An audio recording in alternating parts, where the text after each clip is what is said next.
Le pauvre père a acheté à son enfant un sac à dos d'occasion, mais n'avait aucune idée de ce qu'il contenait de terrifiant. Bonjour à tous. Profitez de ces moments de détente en regardant la série. Dans le sud de la ville, dans un quartier délabré entouré de murs gris et de tuyaux rouillés, Paul tenait la main de son fils. Andy, 8 ans, avait de grands yeux, des cheveux noirs en bataille et un sourire indéfectible. « Papa, où allons-nous » Andy leva les yeux en mâchant un morceau de pain froid. Paul baissa les yeux vers lui et lui adressa un sourire en coin. « On va chercher un nouveau sac à dos, tu te souviens ? L'école commence demain. » Andy hocha la tête, ses petites jambes essayant de suivre le rythme de son père maigre. Ils traversèrent 3 pâtés de maison pour se rendre à une friperie que Paul avait repérée quelques jours auparavant en cherchant du travail. L'enseigne défraîchie était pendue de travers. Une lumière vacillante bourdonnait au-dessus de leur tête. Une odeur de moisi et de poussière les envahit lorsque la porte s'ouvrit en grinçant. « Bonjour » cria Paul. Derrière le comptoir était assis un homme qui pliait un journal.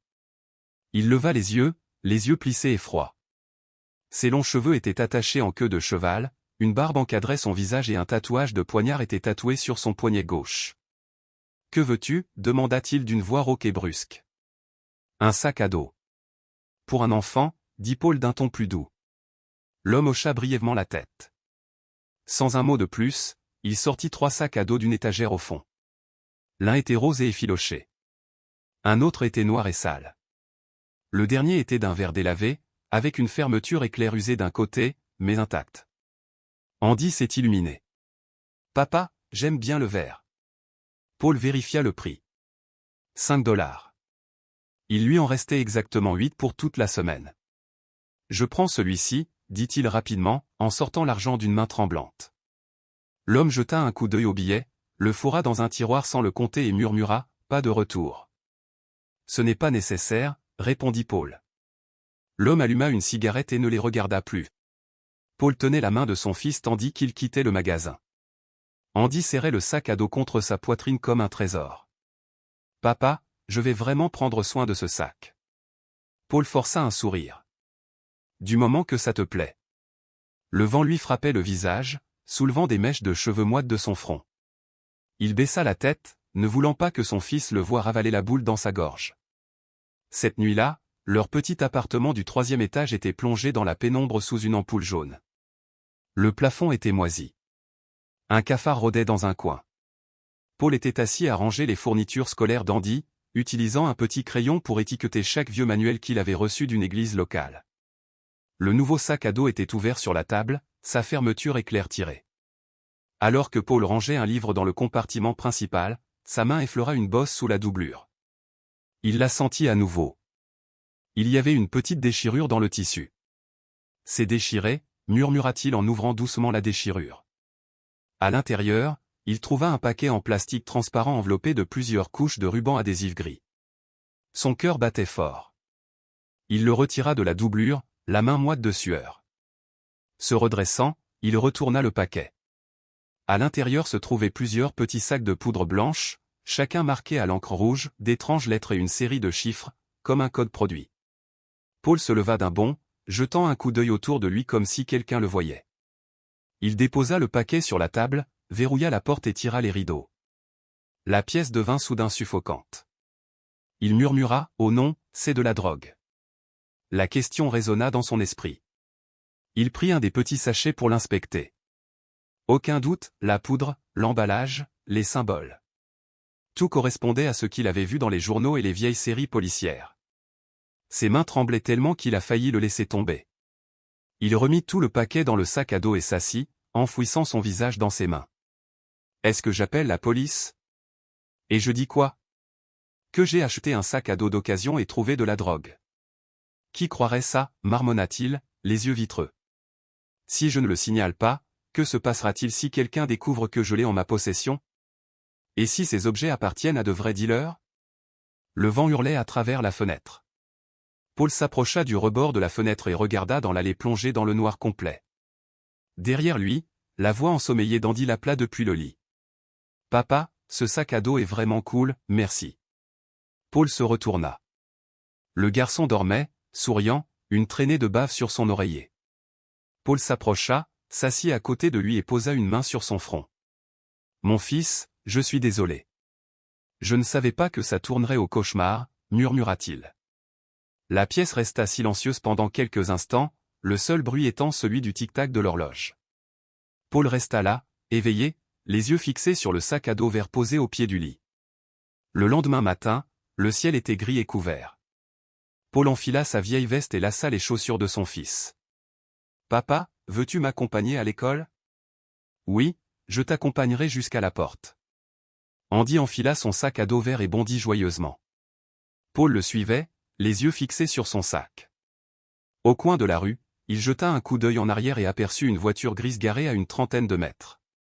Un homme à l'intérieur, portant des lunettes de soleil foncé, était assis, immobile. Paul serra plus fort la main de son fils. Lorsqu'il revint seul, à mi-chemin de Main Street, Paul entendit des pas réguliers derrière lui. Il se retourna. Le vendeur de sacs à dos était là, vêtu d'un manteau noir. Sa queue de cheval était soigneusement attachée. Son regard était froid comme la pierre. Il se tenait sur le trottoir d'en face. « Bonjour », dit l'homme en s'avançant. « Que veux-tu » demanda Paul. « Tu n'as rien oublié » demanda l'homme, les yeux fixes. « Je ne fais pas l'idiot. Ce sac à dos, il contient quelque chose qui ne t'appartient pas. Il n'était pas fait pour toi. » Paul déglutit difficilement et recula légèrement. L'homme continua, « Ce ne sont pas tes affaires. Un père fauché ne devrait pas avoir ce genre d'objet. Tu me comprends ?» Paul serra les poings. « J'ai acheté le sac à dos. Tu n'as pas acheté ce qu'il y avait à l'intérieur. » L'air devint épais. « Le sac à dos est à l'école, » dit Paul doucement. L'homme plissa les yeux et hocha la tête, comme s'il prenait des notes mentales. « Tu ferais mieux de me le rendre vite. Sinon, il y aura des conséquences. Pas pour toi, mais pour l'enfant. » Il se retourna et s'éloigna comme s'il n'avait jamais été là. Paul, figé dans la rue, se tenait là. Une rafale de vent souleva son manteau. Il n'avait pas froid, seulement un vide intérieur. Paul s'effondra sur la chaise dès son arrivée. Les mains tremblantes, il verrouilla la porte. L'appartement était silencieux, seul le bruit des pas d'Andy résonnait dans l'autre pièce. Sa voix joyeuse résonna, « Papa, mon professeur a dit qu'on pouvait étiqueter nos cahiers. Puis-je utiliser les autocollants de super-héros » Paul essaya de se ressaisir et cria en retour, la voix rauque, « Oui, vas-y, papa, fais juste quelque chose. » Il n'entra pas dans la pièce. Il alla droit à la cuisine, fouilla un tiroir et en sortit une paire de ciseaux rouillés. Puis il retourna au salon et prit le sac à dos que son fils avait jeté sur la chaise. Andy l'avait déjà vidé. Il ne restait que la coquille creuse, inoffensive, comme un jouet. Mais Paul savait mieux que ça. À l'intérieur se trouvait la chose qui le tirait vers le bord. Il s'assit et chercha la doublure déchirée. Ce n'était pas une grosse déchirure, juste assez pour cacher quelque chose de petit sous le tissu. L'emballage en plastique restait silencieux, comme un serpent enroulé prêt à frapper. Il découpa la doublure plus largement, avec précaution, petit à petit. Une fois ouverte, il retira le paquet et le posa sur la table, comme s'il manipulait des explosifs. Toujours ces petits sachets blancs. Pas autant qu'il l'avait d'abord cru, 6 au total, chacun pesant environ 50 grammes. Il en ramassa un, la main tremblant si fort qu'il le laissa tomber. Il atterrit doucement, mais le bruit le surprit. Alors qu'il se penchait pour le ramasser, il remarqua des lettres rouges sur le bord du sac. « Est-ce 7 points un beau forêt ? Quel genre de code est-ce » murmura-t-il. Andy sortit la tête de la pièce. « Qu'est-ce que tu as dit, papa ?» Paul tressaillit et remit rapidement tout dans le sac à dos, le fermant. « Rien. Révise, mon pote. » Les petits yeux de son fils s'attardèrent sur lui, méfiants, puis disparurent dans la pièce. Paul se leva d'un bond et se précipita vers la fenêtre. En bas, la rue semblait calme. Mais maintenant, tout semblait dangereux. Cette vieille femme qui balayait les poubelles était-elle une voisine ou une guetteuse? Ce jeune homme au café était-il en train de boire du café ou de regarder? Il murmura pour lui-même. Que dois-je faire maintenant? Il pensait à la police. Mais il se souvint alors du regard glacial du vendeur de sacs à dos. Cet homme savait que le sac était à l'école. Il savait Paul son. Une voix différente résonna dans sa tête. Si vous allez voir la police, ils penseront que vous êtes impliqué. Qui croirait que vous venez d'acheter un sac d'occasion et que vous avez trouvé de la drogue? Pas de témoins. Vous êtes fauché. Sans emploi. Mauvais casier judiciaire. Qui vous croirait? Paul tituba jusqu'à sa chaise, tenant sa tête dans ses mains. Il pensait à son vieil ami Matthew, qui travaillait dans la police avant de démissionner et de retourner dans sa ville natale, fatigué de tous ses mensonges. Paul déverrouilla son téléphone et chercha le numéro de Matthew. Sa vision se brouilla à cause des larmes, même s'il ne pleurait pas, il ne pouvait pas pleurer. Cette nuit-là, dans un bar faiblement éclairé de Wicker Park, Paul a rencontré Matthew. L'endroit était petit, les lumières tamisées, un doux jazz flottant dans l'air comme une berceuse. Matthew était assis à une table dans un coin, son manteau posé sur le dossier de la chaise, un verre de whisky à moitié vide devant lui. « Paul !» fit-il d'un geste de la main, d'abord joyeux, jusqu'à ce qu'il aperçoive le visage pâle de son ami. Il fronça les sourcils. « Que se passe-t-il ? On dirait qu'on te traque. » Paul s'assit, serrant fermement son verre d'eau glacée. « J'ai des ennuis. De gros ennuis. » « Quelle taille ? » Paul jeta un coup d'œil autour de lui. Personne ne prêtait attention. Il baissa la voix. « J'ai acheté un sac à dos d'occasion pour mon enfant. Mais dedans, il y avait de la drogue. » Matthew se figea. Son verre s'arrêta à mi-chemin de ses lèvres. « Je ne plaisante pas. 6 sacs. Marqués de codes étranges. Et le vendeur, le type m'a déjà poursuivi. » Matthew posa son verre et croisa les bras. « Qu'a-t-il dit ? » Il a dit que le sac à dos n'était pas pour moi. Que mon enfant pourrait se blesser si je ne le lui rendais pas. Matthew inspira brusquement et marmonna une malédiction. Jésus-Christ. Paul se pencha en avant, l'urgence aiguisant sa voix. Que dois-je faire ? Matthew resta silencieux un long moment avant de parler. Si vous entrez dans un commissariat de police sans témoin, il pourrait vous arrêter pour vous interroger. Vous ne pouvez pas, je n'ai pas les moyens de me payer un avocat, Paul. Et alors ? J'ai laissé mon enfant en danger ? Non, rétorqua Matthew. Je n'ai pas dit ça. Mais il te faut des preuves. Des enregistrements. Des vidéos. Quelque chose qui prouve que tu as été contraint, et non consentant.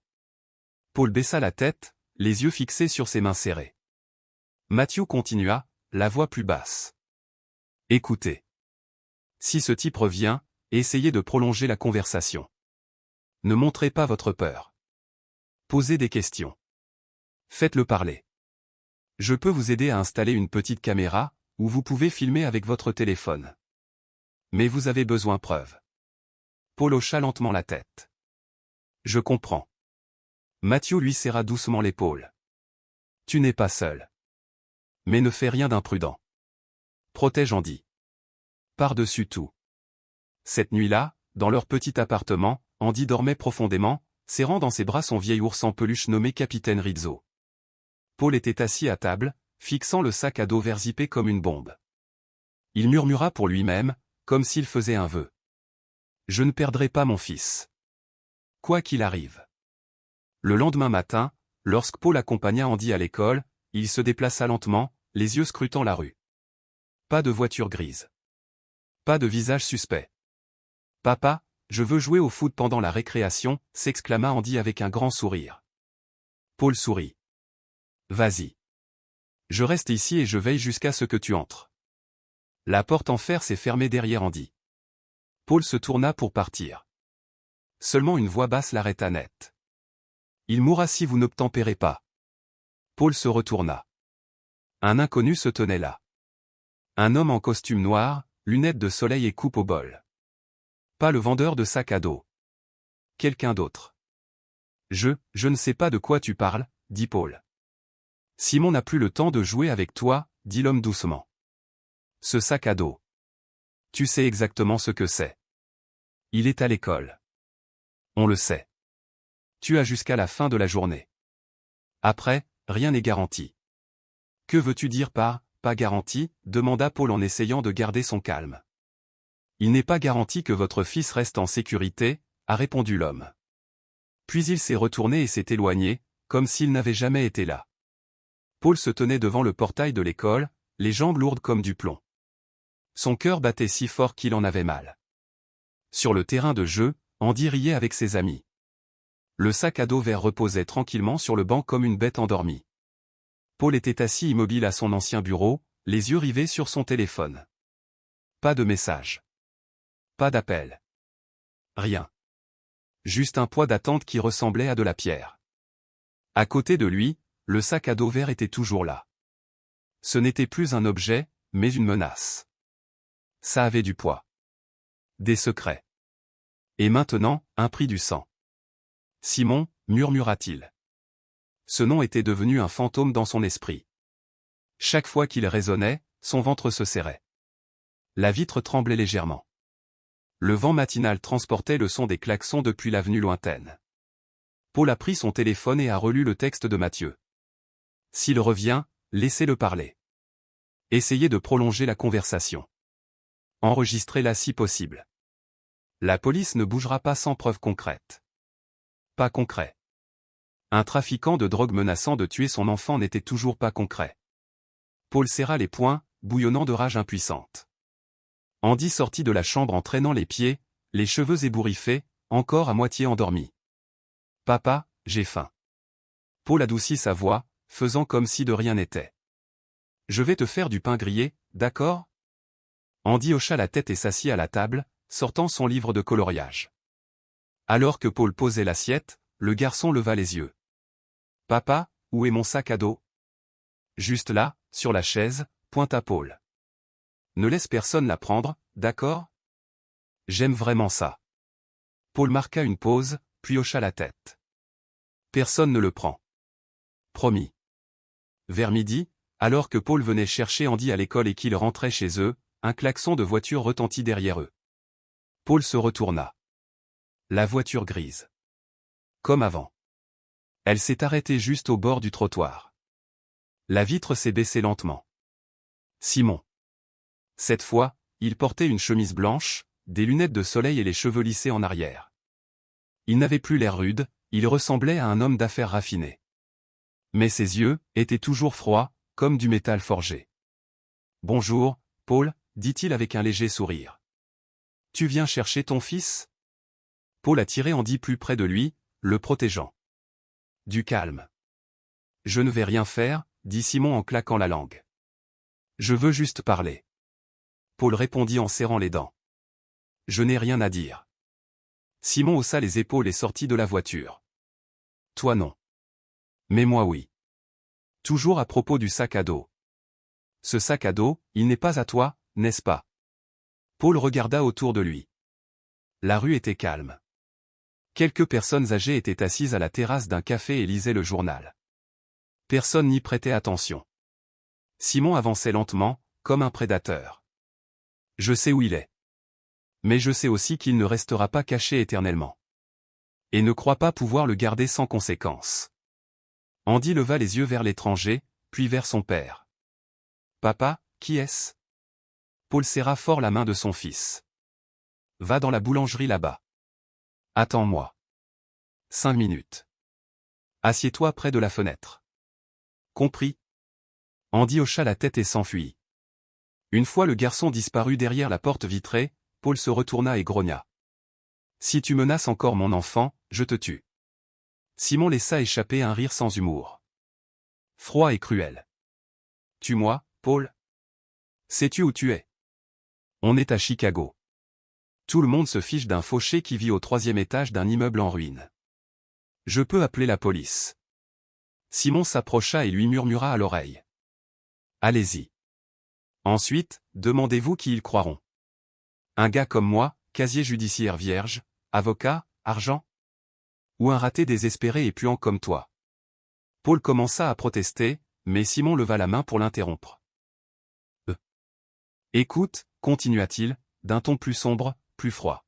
« Tu n'es pas la cible. Tu étais un accident. Mais si vous insistez pour conserver cet accident, il vous engloutira tout entier. » Paul haleta, la gorge sèche. « Le sac à dos, il est encore à l'école. Je ne peux pas le récupérer maintenant. Demain. 10 heures. Sur le vieux parking près de la gare Union. Ne vous présentez pas, et ensuite, je vais directement en classe. Simon esquissa un petit sourire et retourna à sa voiture. Avant de monter, il ajouta. N'oubliez pas, il ne s'agit pas de biens d'occasion. Il s'agit de vie. La voiture s'éloigna, laissant derrière elle une odeur âcre de caoutchouc brûlé. Paul retourna à la boulangerie et vit Andy assis avec un verre de jus d'orange, les jambes ballantes sous la chaise. Le garçon sourit en voyant son père. « Tu as fini de parler, papa ?» Paul hocha la tête, forçant un sourire. « Tout est fait. » Qui était ce type? Quelqu'un avec qui je travaille. Cet après-midi-là, Paul appela Mathieu. Mathieu, il est revenu. C'était lui. Il a menacé de prendre le sac à dos, d'aller à l'école si je ne le lui apportais pas. Mathieu jura bruyamment au téléphone. Quel est son prénom? Simon. Ce nom me dit quelque chose. Je vais vérifier quelques vieux dossiers. C'est peut-être un messager de l'équipe du Panama White Crystal. Ces types sont malins. Ils n'envoient que des messagers, sans jamais dévoiler leur nom. Paul baissa la voix. Il veut qu'on se retrouve à Union Station. Demain, à 10 heures. Mathieu s'arrêta quelques secondes. Je vais contacter un ami de la brigade criminelle, mais Paul, ne t'attends pas à une équipe du SWAT comme dans les films. Pas d'enregistrement, pas de preuves, personne ne réagira. Paul serrait fermement le téléphone. Alors, que dois-je faire? Prends du temps. Note tout ce qu'il dit. Demande-lui de te l'expliquer clairement. Et n'y va pas seul. Même moi, je ne peux pas te promettre que tu reviendras en un seul morceau. Cette nuit-là, Paul verrouilla toutes les portes et fenêtres. Seule une petite lumière resta allumée. Andy se coucha tôt. Paul était assis à la table, le sac à dos devant lui, à côté d'un vieux téléphone désormais équipé d'une application d'enregistrement. Il testa quelques clips, puis repassa de mémoire les menaces de Simon.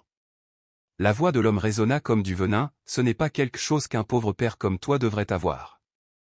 À mesure que la nuit avançait, l'obscurité recouvrait à nouveau le vieux quartier. Paul, assis en silence près de la fenêtre, contemplait la rue en contrebas, où la voiture grise pouvait surgir à tout moment. Il ne tremblait plus. Il n'était plus confus. Maintenant, il attendait. Et en lui, un feu s'était allumé. Lundi matin. Le ciel était couvert. L'air sentait les gaz d'échappement et l'humidité, encore présente après la pluie de la nuit. Paul se tenait devant le miroir de la salle de bain, l'eau s'écoulant lentement du robinet dans le lavabo usé. Il fixait son visage émacié, cerné de cernes, la peau pâle à cause du manque de sommeil. Il se donna une légère claque sur la joue. Il devait rester vigilant. Dehors, Andy fredonnait une comptine. Sa voix innocente résonnait dans l'appartement exigu comme une mélodie mal placée dans l'air épais. « Papa, puis-je apporter des cupcakes en classe aujourd'hui? »« Oui, je vais les emballer pour toi. » Andy sautilla vers le sac à dos vert posé sur la table. Paul le regarda, puis se pencha et glissa délicatement un petit enregistreur dans la poche extérieure. Juste au cas où, se dit-il. Un pari risqué. Mais si Simon tentait vraiment de reprendre le sac, il devait absolument capturer quelque chose. Père et fils quittèrent la maison. Paul sortit son vieux vélo, Andy assis à l'avant, le sac à dos vert rebondissant sur son dos. Le vent lui piquait le visage. Les sens de Paul étaient à vif alors qu'ils approchaient du portail de l'école. Paul plissa les yeux. Un homme se tenait près de l'entrée, veste sombre, casquette de baseball, un sac de viennoiserie à la main. Il avait l'air d'un parent normal. Mais Paul remarqua qu'il n'était avec personne. Il se tenait juste là, les yeux rivés sur la grande porte en fer. « Papa, tu viens avec moi ?» demanda Andy. « Non. Je vais rester ici et te regarder entrer. » Andy a franchi la porte. À ce moment-là, l'homme s'est également avancé, se fondant dans un groupe d'enfants. Paul le suivit immédiatement à distance. Dans la cour de l'école, une enseignante d'âge moyen accueillait les élèves. Il s'agissait de Mademoiselle Parker, la professeure principale d'Andy. Paul s'approcha rapidement, la tension dans la voix. « Madame, cet homme là-bas, vous le connaissez? C'est un parent de la classe ?» Parker se retourna, confus. « Non. Je ne l'ai jamais vu auparavant. » L'homme était maintenant accroupi près d'un groupe d'enfants. Sa main venait d'atteindre un sac à dos vert. Chez Andy. Paul a crié « Hé ! Éloigne-toi de ce gamin !» L'homme se figea. Tous les regards se tournèrent vers lui. Parker se précipita et se plaça entre les enfants et l'étranger. « Qui es-tu? Qui t'a laissé entrer ici ?» L'homme regarda autour de lui, essayant de garder son calme. « Je suis l'oncle du garçon. Celui d'Andy. Ses parents m'ont envoyé le chercher. » Paul a crié, « Tu mens. Je suis son père. » L'homme croisa le regard de Paul, une lueur de haine dans son regard, puis recula rapidement, levant les deux mains comme pour apaiser la situation. « Désolé. C'est moi qui ai fait une erreur. Mauvais enfant. » Il se retourna et marcha vers la porte. Parker a immédiatement appelé le gardien de sécurité de l'école, un homme imposant nommé James, un ancien officier militaire. James a arrêté l'homme et lui a demandé une pièce d'identité. Simon, si c'était vraiment lui, produisit une pièce d'identité valide et grogna. « Je n'ai rien fait de mal. Je me suis perdu.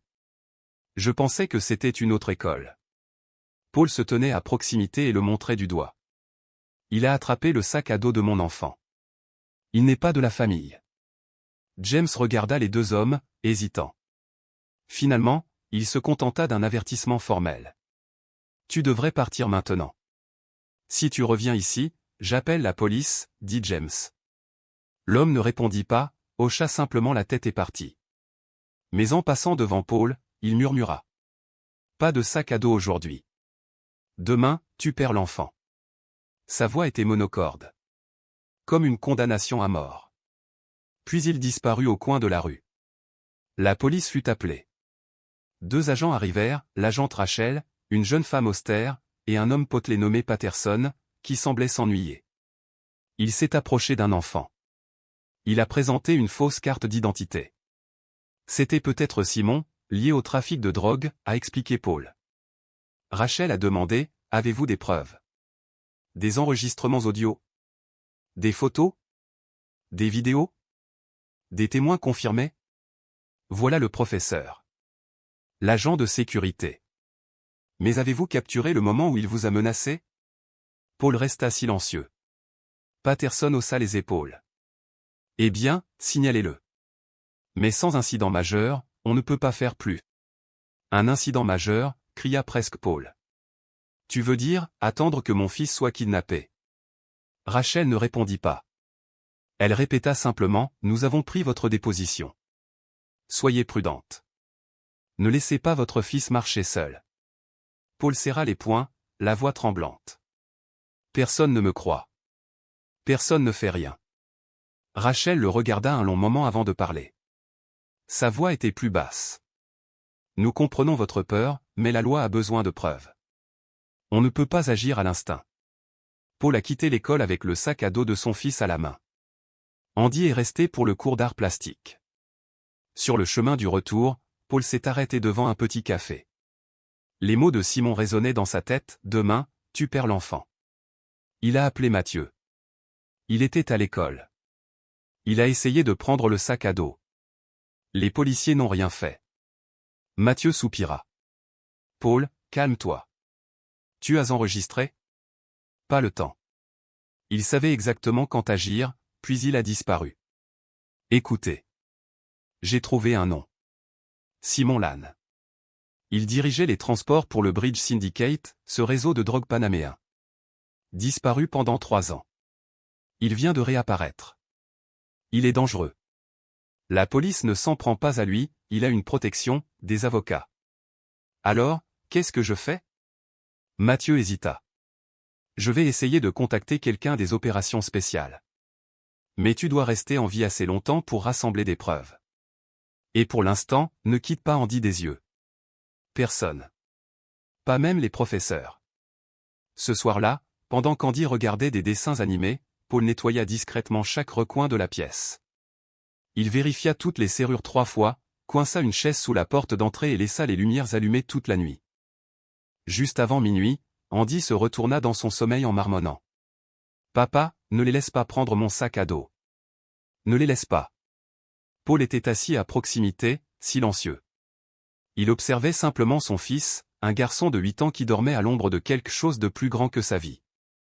Paul ouvrit le placard et en sortit une petite boîte.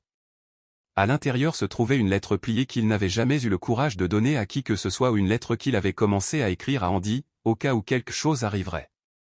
Il a sorti un stylo et a écrit davantage. Mon fils, si un jour tu lis cette lettre, cela signifie que je ne suis plus avec toi. Mais sache que tout ce que j'ai fait, c'était pour te protéger. Ce sac à dos, c'était mon erreur. Mais pas parce qu'on était pauvre. Parce que je n'avais pas réalisé à quel point les gens peuvent être cruels. La nuit tombait sur le vieil immeuble comme une couverture moisie, étouffant l'âme épuisée de Paul. Dehors, la pluie claquait sur le balcon rouillé. À l'intérieur, le petit appartement était plongé dans un silence absolu, troublé seulement par le tic-tac sec d'une horloge murale bon marché. Paul était allongé sur une chaise pliante, les yeux grands ouverts, les yeux fixés au plafond. Andy dormait à proximité, blotti sous une fine couverture, serrant son ours, le capitaine Rizzo, les lèvres crispées par un rêve lointain. Paul gardait le téléphone contre sa poitrine, enregistrant. Sur la table se trouvait un couteau de cuisine rouillé, vieux mais le seul objet de la maison qui pouvait servir d'arme. Les portes étaient verrouillées à triple tour. Les fenêtres étaient fermées à clé. Les lumières étaient allumées, mais la luminosité n'apportait plus de réconfort. Et puis, à 2h07 exactement, un léger clic. Paul s'est assis instantanément. Un autre son. Cliquer. Métal contre métal. On tournait la poignée de porte. Il se précipita en avant comme un animal acculé, le couteau rouillé fermement serré dans sa main, le cœur battant si violemment qu'il avait l'impression qu'il allait exploser. « Sors de ma maison », cria-t-il, la voix rauque. Pas de réponse. Le virage s'arrêta. Puis, un bruit sourd. Quelque chose de lourd claqua contre la porte. « Sortez !»« J'appelle la police », cria Paul, essayant de cacher le tremblement de sa voix. Quelques secondes de silence suivirent, comme si le monde entier retenait son souffle. Puis il entendit des pas. Il s'éloignait. Mais sans précipitation, lent, calme, triomphant. Paul pressa son oreille contre la porte. Rien. Il remit le loquet en place et s'éloigna. Quand il s'est retourné, il s'est figé. L'appartement avait été saccagé. Tout s'est passé en moins de 3 minutes. L'armoire a été ouverte. Les tiroirs du bureau ont été arrachés. Des papiers ont été éparpillés partout. Le sac à dos d'Andy avait été traîné au milieu de la pièce. La fermeture éclair était complètement tirée vers le bas. Mais à l'intérieur, les sacs de poudre blanche étaient toujours là, intacts. Et sur la table, un morceau de papier plié était posé soigneusement, délibérément, comme si quelqu'un voulait être sûr que Paul le verrait. Il l'a ramassé. L'écriture était irrégulière, bâclée, griffonnée au marqueur rouge. 24 heures où vous perdez tout ce qui vous reste. Pas de nom. Pas de signature. Mais rien n'était nécessaire. Paul s'effondra au sol, le dos contre le mur, les yeux écarquillés et vides. La pièce était plongée dans un silence de mort. Le temps lui-même semblait s'être figé. Puis, un léger sanglot rompit le silence. Andy s'était réveillé. Assis sur le lit, les yeux rouges, les lèvres tremblantes. « Papa, qu'est-ce qui s'est passé? Qui a mis le bazar chez nous ?» Paul laissa tomber le mot et courut vers lui, enroulant ses bras autour du garçon.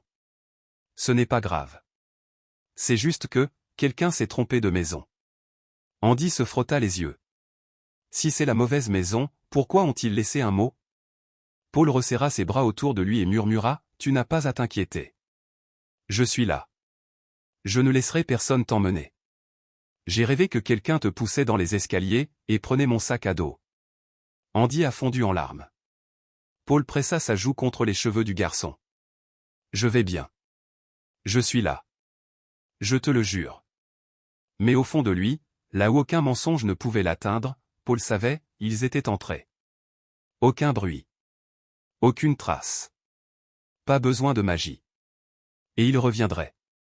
Le lendemain matin, Paul se tenait sous la pluie, trempé jusqu'aux os, serrant son sac à dos comme une bouée de sauvetage. Il se tenait dans la rue, tel un fantôme, et se dirigeait vers le commissariat du district de Lakeview pour la 3e fois. L'officier à l'accueil portait une plaque signalétique, le lieutenant Lewis Harris. Il semblait avoir la quarantaine, portait d'épaisses lunettes et affichait une expression d'épuisement permanent. « J'ai déjà signalé l'incident. Ils sont entrés par effraction chez moi. Ils ont menacé mon fils. Harris n'a pas bronché. Vous avez des caméras de sécurité? Non, mais j'ai cette lettre. Paul la lui tendit. Harris l'a examinée et l'a retournée dans tous les sens. Pas d'empreinte digitale. Pas d'ADN. Pas de photo. Écriture non identifiable. Je suis désolé. Mais ils ont démoli ma maison. Ont-ils volé quelque chose? Paul hésita. Non, mais... Harris l'interrompit. Pas de vol, pas d'accusation. Je peux déposer plainte pour intrusion, mais sans preuve tangible. Vous voulez que j'amène le corps de mon fils ici pour obtenir des preuves solides, cria Paul. Tout le monde dans la gare s'est retourné pour regarder. Harris soupira et baissa la voix.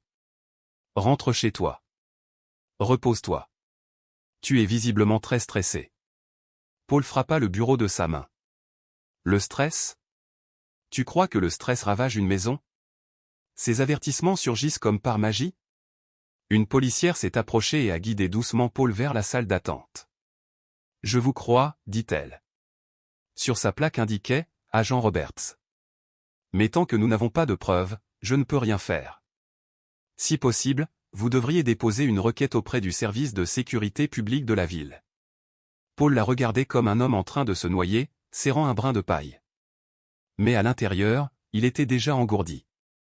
Cet après-midi-là, il a tenté d'aller au Chicago Tribune, espérant que quelqu'un, n'importe qui, l'écouterait. Peut-être que la pression médiatique pourrait l'aider. Le journaliste qu'il a rencontré était un jeune homme nommé Alex Carter, à la voix rapide. Ça a l'air intense. Mais avez-vous des photos? Un enregistrement audio? Des images? Même un procès-verbal de police? Non, juste ma parole. Alex eut un petit rire dédaigneux. Dommage. Les lecteurs sont sceptiques de nos jours. Sans éléments concrets, votre article sera enterré au fond. Ou ne sera pas publié du tout. Ne me blâmez pas, blâmez les réseaux sociaux. Paul se leva automatiquement et retourna sous la pluie, qui tombait maintenant plus fort, comme si le ciel lui-même se déchaînait. Sa tête lui lançait des pulsations. Son estomac lui faisait mal. Ses yeux brûlaient. Ses bras étaient toujours enroulés autour de son sac à dos, cette chose maudite qui avait entraîné sa vie dans un gouffre sans fond. Il erra sans but au-delà du Millennium Park, au-delà du vieux marché, jusqu'à ce qu'il se trouve sous le pont ferroviaire où lui et sa femme s'étaient arrêtés le jour où ils avaient découvert Andy. Paul s'assit sur les marches de pierre, serrant son sac à dos contre sa poitrine. Il se mordit la lèvre et siffla dans la tempête. Alors je le ferai moi-même. Mais ce n'est pas suffisant. Que as-tu? Des photos? Des vidéos? Des enregistrements audio, quelque chose qui prouve qui t'a donné ça? Que quelqu'un t'a vraiment menacé? Paul serra les poings. Il s'appelle Simon. Je te l'ai dit, il m'a menacé. Il s'est pointé à l'école. Salas répondit lentement, la voix plate. Simon Lane, c'est ça? Il est dans notre base de données de surveillance. Mais il n'a jamais été condamné. Si je l'arrête sans preuve, son avocat me poursuivra en justice. Alors, qu'est-ce que je suis censé faire? Cria presque Paul. Attendre qu'il prenne mon enfant? Salas se rassit en croisant les bras. Un conseil? Donnez-nous le sac à dos. On le mettra sous surveillance. Mais si vous essayez de jouer sur les deux tableaux, votre fils sera le premier à en payer le prix. Paul quitta la gare comme un homme en transe.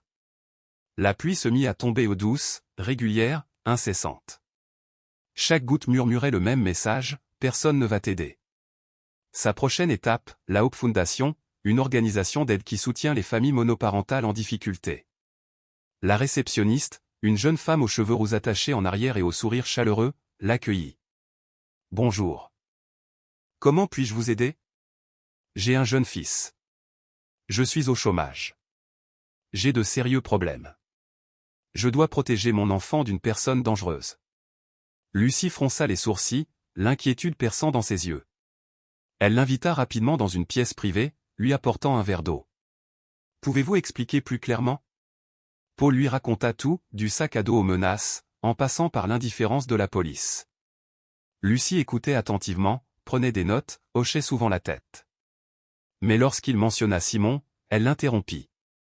Avez-vous des documents juridiques? Des documents officiels? Une plainte déposée et reconnue? Paul ralentit, hésitant. Non. Ils ont seulement déposé un rapport d'incident. Aucune accusation. Lucie posa son stylo. Sa voix était plus solennelle. Alors je suis sincèrement désolé. Nous ne sommes autorisés à intervenir que s'il existe un document juridique officiel. Dans le cas contraire, nous risquons d'être poursuivis pour diffamation ou violation des lois sur la protection de la vie privée. Tu te moques de moi, n'est-ce pas? Non. Je suis vraiment désolé. Paul se tenait debout, le visage glacial. Savez-vous ce qui est plus effrayant que d'être menacé? Savoir que votre enfant va être blessé et que tout le monde reste planté là, sans rien faire. Lucie resta silencieuse. Personne n'a dit un mot de plus. La pluie tombait à verse lorsque Paul ressortit. Il se tenait au milieu de la foule pressée, son sac à dos trempé serré dans ses bras. Ses cheveux étaient en bataille. Il ressemblait à un fantôme hantant les rues de Chicago. Soudain, son téléphone vibra. Appel entrant, Matthew. Paul, où es-tu? Sous la pluie. Jésus. Écoute, j'ai trouvé quelqu'un qui peut t'aider. Il s'appelle Andrew Robbins. Il travaille dans les enquêtes internes. Mais il te faut du concret pour l'impliquer. Paul émit un rire amer. Du béton?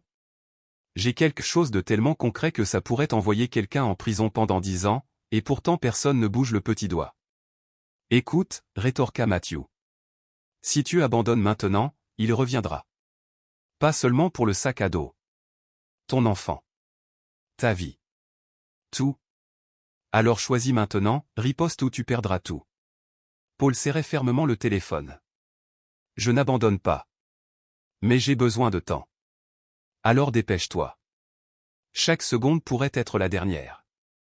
Ce soir-là, la pluie s'étant calmée, Paul retourna à l'école. Andy courut vers le portail, les cheveux humides, un grand sourire aux lèvres. Papa. Mon professeur m'a laissé concevoir l'affiche de la classe. Paul s'agenouilla et le serra fort dans ses bras. C'est incroyable. Je suis tellement fier de toi. Attends, papa, où est mon sac à dos? Paul lui entendit un provisoire, prêté par Matthew. Identique à l'ancien, mais équipé d'un enregistreur, d'un GPS et d'une caméra cachée. Le vrai sac à dos, celui contenant la drogue, avait été caché ailleurs. J'ai réparé ton ancien, mais il sèche encore. Peux-tu utiliser celui-ci aujourd'hui? Bien sûr, dit le garçon en le mettant sans méfiance. Paul serra fermement sa main. Écoute-moi bien. Si quelqu'un te demande où est ton sac à dos, dis-lui de m'attendre. Ne pars avec personne. Ne fais confiance à personne, même pas à quelqu'un qui dit être mon ami. Compris? Les yeux d'Andy s'écarquillèrent. Je comprends, monsieur. Paul l'embrassa sur le front. Bien. Rentrons à la maison maintenant. Cette nuit-là, dans l'appartement humide, Paul a écrit non pas une lettre de suicide mais un plan. Il dessina un plan du Window Café, où Simon était apparu autrefois. Il marquait les issues de secours, les angles morts et les éventuels points d'étranglement. À côté, une autre lettre adressée à Andy. Si j'échoue, vis avec bonté. Ne laisse pas ce monde t'amertumer. Tu n'as rien fait de mal. La faute incombe à ceux qui vendent du poison et aux adultes qui gardent le silence. Une troisième lettre, adressée à Matthew, détaillait tout, comment accéder aux images de la caméra cachée. La pièce devint plus froide. La pluie recommença à tomber. Paul se leva et regarda par la fenêtre. Les lampadaires brillaient faiblement à travers la brume. Le vrombissement lointain des voitures résonnait. Il se murmura à lui-même. Demain, j'ai fini de courir. Mercredi. Juste avant l'aube. Chicago. Paul était assis seul dans la cuisine. L'horloge indiquait 4h57. Une tasse de café froid était posée sur la table. Devant lui se trouvait un carnet rempli de notes griffonnées. À sa gauche, le vieux téléphone que Matthew avait équipé d'une application d'enregistrement vidéo secrète. À sa droite, le sac à dos leur avec une micro-caméra cousue juste à côté du logo, et un micro de la taille d'un ongle accroché à la sangle, juste assez pour capter les voix environnantes. Matthew est arrivé à 17h30, en frappant 3 fois, comme convenu. Paul ouvrit la porte sans un mot. Matthew entra silencieusement, scrutant l'appartement. Où est ton fils? Dormir. Je l'envoie chez ma cousine, avenue Belmont, ce matin. Elle a un enfant. Il sera en sécurité, pour l'instant. Mathieu hocha la tête et tira une chaise. Bien. Quel est le plan? Paul fit glisser une carte du Window Café sur la table. Simon veut que je lui livre le sac à dos. À 10 heures, j'irai tôt, à la table près de la fenêtre, face au mur d'angle. Le seul angle mort du café. Il viendra le chercher. Mathieu a pointé du doigt la sortie arrière. Cette sortie peut être bloquée. J'y placerai Andrew, il se fera passer pour un client. Une autre agente jouera le rôle de barista. Paul hocha la tête.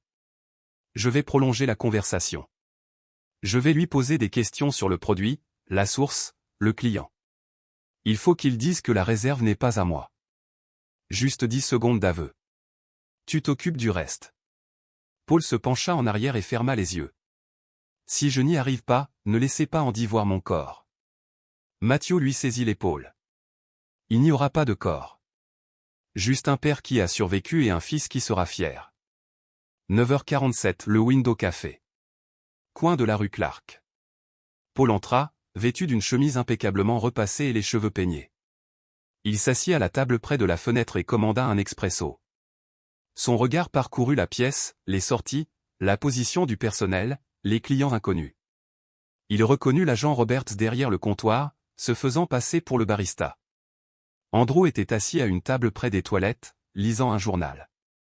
9h59. La porte s'ouvrit. Simon entra. Calme. Comme si j'arrivais à une réunion d'affaires. Long manteau marron. Lunettes de soleil foncé. Cheveux bien coiffés. Il ne se précipitait pas. Il n'était pas prudent.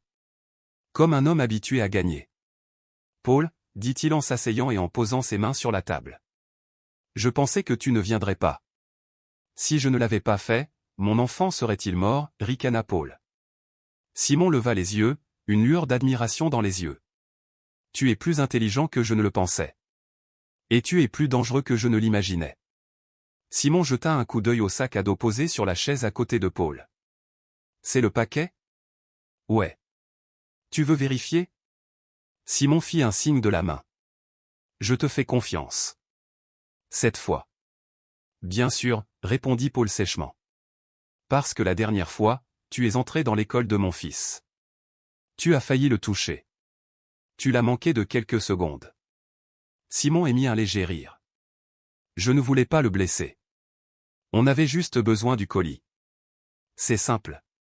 Et ce colis ne m'était pas destiné, n'est-ce pas? Demanda lentement Paul. Simon hocha la tête. Il y a eu une erreur. J'attendais quelqu'un d'autre, un client de la cathédrale du Saint-Nom. Ils en avaient besoin rapidement. Mais quand le mauvais carton est arrivé, je n'ai pas eu le temps de le réparer. Mauvaise boîte? Paul cligna des yeux. Tu l'as emballé dans des sacs à dos usagés. Ouais. Un employé idiot. Il va payer. Mais d'abord, vous. La voix de Simon baissa, son sourire disparut. Paul serra les poings sous la table. Si je ne livre pas le sac à dos, que se passe-t-il? Simon se pencha en arrière. Quelqu'un d'autre l'attrape. Et puis ton enfant disparaît. Facile. On n'est pas la mafia, mais on n'a pas besoin d'armes non plus. Un accident, un mauvais virage, tu ne le reverras plus jamais. Paul hocha lentement la tête. Alors, tu veux prendre le sac à dos ici, ou tu veux que je le dépose quelque part? Simon commença à répondre, quand la porte du café s'ouvrit brusquement. 4 policiers en civil ont fait irruption. Un cri a retenti, police. Haut les mains. Simon se releva brusquement, tentant de courir, mais Andrew le plaqua au sol. Robert sortit un pistolet de derrière le comptoir et le pointa droit sur lui. Ne bouge pas. Paul recula, serrant son sac à dos contre lui. Simon fut plaqué au sol, les bras croisés dans le dos. Il leva les yeux vers Paul, l'air satisfait, mais simplement plein de haine. Les dents serrées, il grommela, espèce de salaud. Tu m'as trahi. Paul ne dit rien. Il se contenta de fixer le vide, les mains tremblantes non pas de peur, mais d'avoir serré trop fort, trop longtemps. Au commissariat, dans la salle d'interrogatoire, les images du sac à dos ont été récupérées. Le son était d'une clarté irréprochable. La vidéo, nette. La voix de Simon, son visage, chaque mot de sa confession capturé. Mathieu s'assit dehors et tapota fermement l'épaule de Paul. C'est fini. Paul s'adossa au mur et ferma les yeux. Pas encore. Pas avant que mon fils soit vraiment en sécurité. Ce soir-là, Paul rentra à l'appartement. Andy s'était endormi à son bureau, la tête posée sur son bloc à dessin, la main toujours crispée sur un crayon de couleur. Paul embrassa son fils sur le front. Dors bien. J'ai réussi. Il entra dans le salon et s'affala dans son fauteuil. Il ne pleura pas, mais ses yeux étaient lourds d'épuisement, comme s'il avait dépensé toutes ses forces pour un ultime pari. Sur la table se trouvait le sac à dos désormais vide. Plus de drogue. Plus de menaces. Mais la cicatrice restait gravée dans le cœur d'un père qui savait que la vie pouvait le briser à tout moment, simplement pour avoir tenté d'acheter un cadeau à son fils. Paul était assis dans la salle d'attente du commissariat central de Chicago, les bras enroulés autour de son sac à dos vide. La lumière matinale filtrait par les fenêtres, projetant de rares rayons sur le carrelage gris, après tant de jours sombres. Mathieu entra et lui tendit une tasse de café chaud. « Bois. Tu n'as pas dormi de la nuit. » Paul hocha la tête, prit la coupe, mais ne but pas.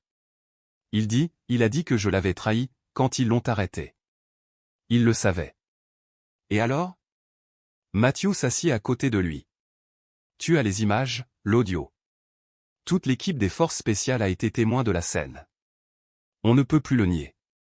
Un policier sortit de la salle d'interrogatoire et leur fit signe d'entrer. L'inspecteur Michael Salas veut vous parler. À l'intérieur, Salas se tenait devant un écran qui rediffusait les images du sac à dos, la voix de Simon, ses aveux, du colis, pas fait pour toi, et le plan pour faire disparaître l'enfant si nécessaire. Salas parla à voix basse. Ce sont des preuves irréfutables. Nous avons transmis le dossier au tribunal de district. Simon Lane est détenu pour 3 chefs d'accusation, possession et distribution de drogue, entrée illégale dans un établissement scolaire et complot en vue d'enlever un mineur. Paul inspira profondément, sa gorge se serrant. Salas poursuivit, vous, Paul, êtes officiellement reconnu comme témoin légal et lanceur d'alerte. Aucune charge ne pèse contre vous. Vous êtes totalement innocenté.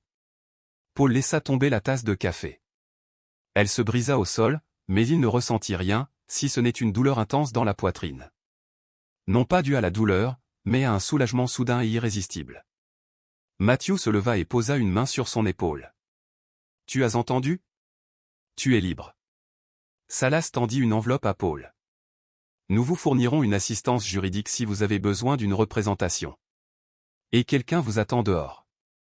Une femme d'une 50aine d'années, aux cheveux légèrement bouclés et portant un manteau beige, attendait, Elizabeth Walker, une représentante de Familles Unies, une organisation de protection sociale gérée par la ville. Monsieur Paul Carter, dit-elle doucement, on m'a demandé de venir vous parler d'une aide d'urgence pour vous et votre fils. Paul se leva, à peine capable de traiter ses paroles, lorsqu'elle lui tendit un dossier. Nous avons eu connaissance de votre cas par des canaux internés, eh bien, il s'est propagé plus vite que vous ne le pensez. Propagation ? Paul fronça les sourcils.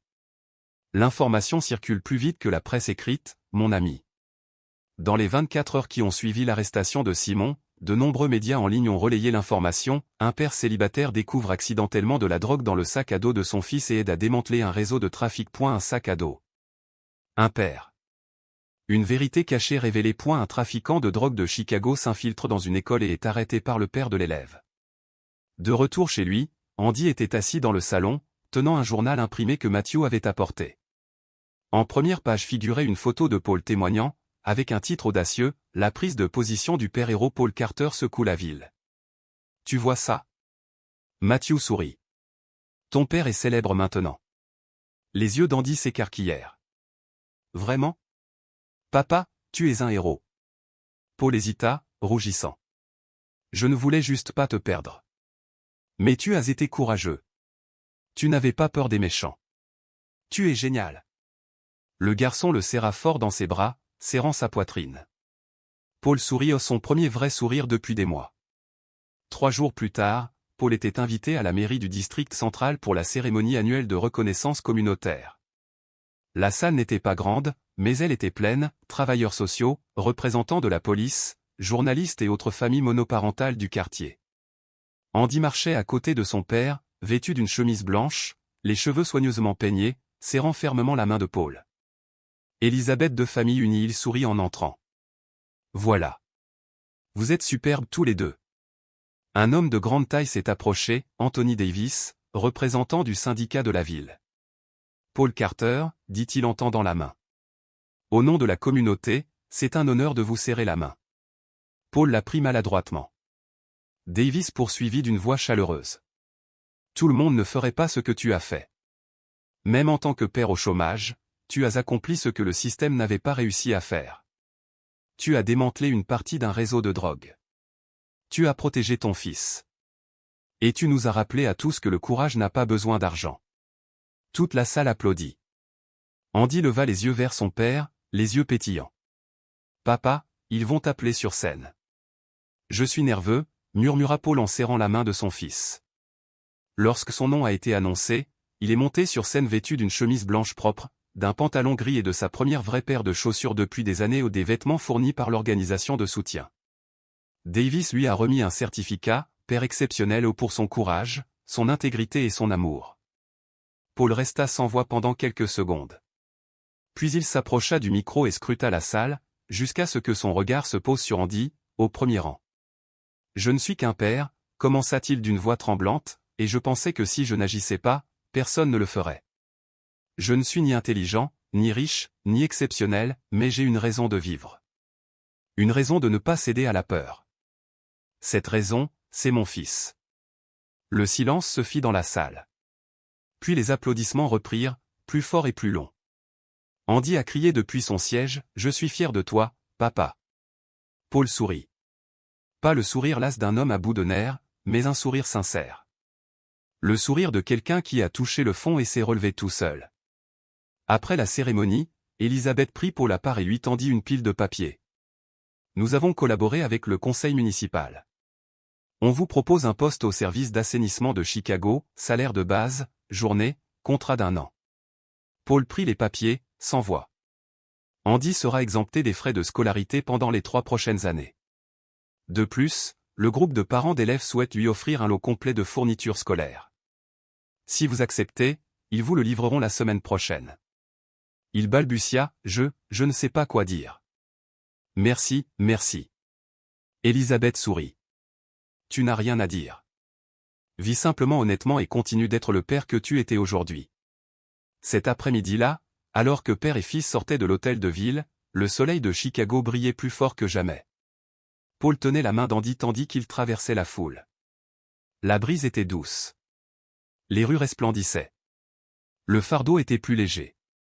Andy a demandé, « Papa, si jamais je me retrouve à nouveau en danger, viendras-tu me sauver ?» Paul sourit et lui serra la main. « Quand ce moment viendra, tu sauras comment te sauver.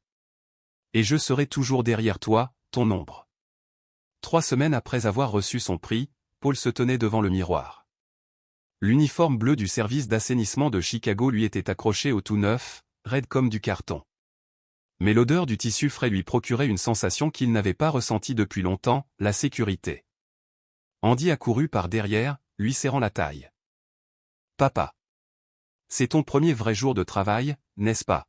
« Ouais », acquiesça Paul en ajustant sa casquette.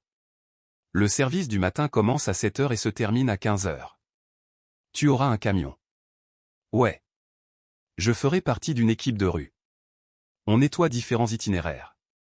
Le mien est près de Lincoln Park, près de ton école. » Andy a crié, « Alors tu vas passer devant mon école ?» C'est vrai.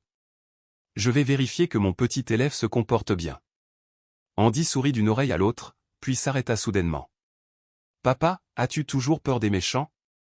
Ce soir-là, Paul s'agenouilla et regarda son fils dans les yeux. « Oui. Mais je n'ai pas peur pour moi. J'ai peur que tu ne me revoies plus jamais sourire. » Andy réfléchit un instant, puis sortit un morceau de papier plié de son sac à dos. « J'ai quelque chose pour toi. » Paul le déplia. Un dessin au crayon, griffonné mais plein d'amour, les montrant main dans la main devant un camion poubelle orange vif. En bas, en grosses lettres irrégulières, on pouvait lire. Mon père est un super-héros en uniforme. Il n'a pas besoin de cape. Paul pinça les lèvres, au bord des larmes. Mais au lieu de cela, il tapota la tête de son fils, plia soigneusement le papier et le glissa dans la poche de sa chemise. Merci, Andy. 7h03 Le camion d'assainissement est parti du dépôt de South Chicago. Il y avait 3 hommes à bord, Paul, un jeune homme joyeux nommé Tony qui parlait sans arrêt, et un homme plus âgé nommé Raymond, qui avait 20 ans d'expérience dans ce domaine et préférait les hochements de tête aux mots. Premier jour, demanda Tony alors que le camion commençait à bouger. Oui, répondit Paul en regardant par la fenêtre. Tony siffla. Bienvenue dans la brigade des chasseurs d'espoir. On n'est pas célèbre, mais personne ne peut vivre sans nous. Raymond renifla. Moins de paroles, plus de travail. Tony haussa les épaules. Je présente juste la nouvelle recrue. Paul rit doucement. Pour la première fois depuis longtemps, il se sentait normal. Personne ne le considérait comme un suspect. Personne ne savait qu'il avait failli être inculpé de trafic de drogue. Personne ne savait qu'il avait affronté un homme qui avait failli voler la vie de son fils. Et ça m'a fait du bien. À l'école élémentaire Lincoln, en classe 3B, Madame Parker tenait la réunion du lundi matin. Les enfants, dit-elle en tenant son carnet de notes, j'ai une question aujourd'hui. Levez la main si vous voulez répondre. Tous les élèves ont répondu en chœur, oui. La question est, qui est votre héros? Ce peut être n'importe qui, un membre de votre famille, un ami ou un professeur. Les mains se sont levées. Ma mère. Mon grand-père. Mon professeur. Et puis Andy leva la main, un peu plus lentement. Madame Parker a pointé du doigt. Andy? Il se leva, les yeux fixes, la voix claire. Mon héros est mon père. La pièce resta silencieuse pendant quelques secondes. Pourquoi? Demanda doucement Madame Parker. Parce que mon père n'a pas d'armes. Il n'a pas de pouvoir. Il n'a pas d'argent. Mais il m'a sauvé d'un méchant, et il n'a pas fui. Une fille haleta. On dirait un film de super-héros. Andy hocha la tête. Mon père ne porte pas de cape. Mais il a un sac à dos, et un cœur plus fort que celui de n'importe quel super-héros. Madame Parker se mordit la lèvre et se détourna pour s'essuyer les yeux. Je pense que ton père est très fier de toi. Cet après-midi-là, après son service, Paul passa devant le portail de l'école. Il n'avait pas l'intention d'entrer, juste de jeter un coup d'œil. Mais une voix familière l'appela. Papa. Papa. Andy sortait en courant du portail, agitant son drapeau comme un drapeau. Paul rit. Pourquoi n'es-tu pas encore rentré? Je t'attendais. Tu sens plus bon qu'hier. Paul ébouriffa ses cheveux et s'assit à côté du vieux vélo garé près du portail. Est-ce que je sens la poubelle? Non. Tu sens comme victoire. Victoire? Paul haussa un sourcil. Ouais. Mademoiselle Parker a raconté ton histoire à la classe. Les enfants ont applaudi. J'ai adoré. Paul le serra dans ses bras. Alors je suppose que je ferais mieux de bien faire ce travail, pour ne pas ruiner l'image d'un super-héros. Andy hocha la tête. Super-héros balayeur de rue. Cette nuit-là, dans le petit appartement, Paul ouvrit le placard et en sortit le vieux sac à dos vert, désormais lavé et propre, sans aucun signe de son passé. Tu le gardes? Demanda Andy. Oui. C'est un souvenir. Un souvenir effrayant, mais un souvenir. Paul sourit. Est-ce que tu me laisseras l'utiliser à nouveau? Paul réfléchit une seconde, puis secoua la tête. Je le garde. Quand tu seras plus grand, je te raconterai toute l'histoire. D'accord? D'accord. Mais ne pleure pas en le disant. Je ne le ferai pas, taquina Paul, je tremblerai juste un peu. Ils éclatèrent tous les deux de rire. Une semaine plus tard, après une réunion parents-professeurs, Paul a reçu une enveloppe de Madame Parker. Le directeur m'a demandé de te donner ceci. Il semble que cela provienne du conseil des parents d'élèves de l'école. Paul ouvrit l'enveloppe, parcourut son contenu et se figea. C'était une invitation à prendre la parole lors d'une table ronde intitulée « Parents, la première ligne de défense contre la délinquance scolaire ». S'y jointe se trouvait une lettre offrant à Andy une bourse complète de 3 ans et une bourse de courte durée pour Paul, s'il souhaitait un jour suivre une formation professionnelle. Il ne dit pas un mot. Il plia simplement la lettre, la glissa dans sa poche et sourit. Ce soir-là, père et fils se promenèrent dans Lincoln Park. L'air était vif. Les feuilles bruissaient doucement dans les arbres au-dessus. Les oiseaux effleuraient la surface de l'étang, laissant des ondulations sur l'eau miroitante. Andy serrait fermement la main de Paul. « Papa, ça va maintenant ?» « Oui, » dit Paul doucement. « Je crois que ça va enfin. »« Plus de méchants ?»« Il y a encore des méchants dehors, mais maintenant, je sais comment te protéger. » Andy leva les yeux au ciel, les yeux émerveillés. « Papa, si je deviens vraiment un super-héros un jour, je dirai à tout le monde que même les super-héros ont besoin d'un papa pour grandir. » Paul rit doucement et lui serra la main. « Et je serai celui qui essuiera la sueur de ton front quand tu seras fatigué. » Sur le chemin du retour, ils marchèrent lentement. Les lampadaires brillaient doucement. La nuit était paisible, ni pluie, ni froid. La brise murmurait à travers les arbres. Toute tempête passera, tant qu'il y aura un amour assez fort pour tenir. Cette histoire révèle l'extraordinaire pouvoir de l'amour d'un père. Face à la pauvreté, Paul a tout risqué pour protéger son enfant du danger. Et la plus grande leçon est la suivante, le courage ne requiert ni argent ni pouvoir. Il suffit d'amour et de volonté d'agir. Cela lance également un signal d'alarme à la société, un rappel des défaillances du système judiciaire et de la façon dont le silence, trop souvent, se transforme en complicité. Levez-vous, même seul, pour défendre ce qui est juste. Parce que parfois, c'est vous qui faites la différence. Si cette histoire vous a touché, nous vous invitons à aimer notre chaîne et à vous y abonner. Votre soutien nous donne la force de continuer à partager des histoires touchantes, presque chaque jour. Nous vous sommes sincèrement reconnaissants de votre présence. À bientôt.